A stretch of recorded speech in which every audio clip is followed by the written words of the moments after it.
ვარ პარტია ქართული ოცნება დემოკრატიული საქართველოს დამფუძნებელი 2012 წელს ვიყავი კოალიცია ქართული ოცნების შტაბის აქტივის კოორდინატორი. მე და ჩემი მეგობრებმა შევქმნით უძლიერესი გუნდი, რომლებმაც ვიბრძოლეთ თვიომეთ და შევძელით სააკაშვილის რეჟიმის დამარცხება. იყო ძალიან დიდი იმედები მოხდა, მაგრამ მოხდა სამწუხაროდ იმედ გაცვლება, ყველაფერი სხვანაირად განვითარდა შემდეგ. პრაქტიკულად კოალიციამ ყველაზე თავარი დანაპირები სამართლიანობის აღდგენა ისიც ვერ შეასრულა. რა თქმა უნდა, დანარჩენი კომუნალური გადასახადების შემცირება ისიც არ მოხდა.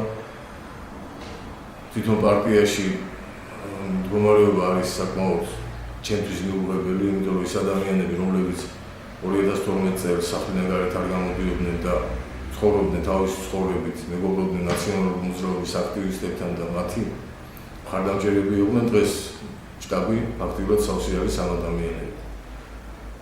ყველაფრის ბოლო წვეთი იყო ის, რომ მიიღეს ანტიდისკრიმინაციული კანონი, მიუხედავად იმისა, რომ საქართველოს კათოლიკოს პატრიარქმა ილია მეორემ მიმართა თხოვნით მათი ხონა არ გაითვალისწინეს.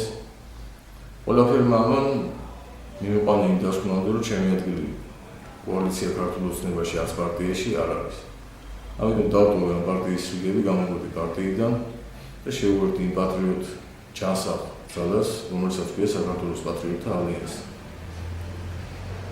გადავწყვიტე ვიყარო გენჩი ქალაქის მერობის პოსტზე.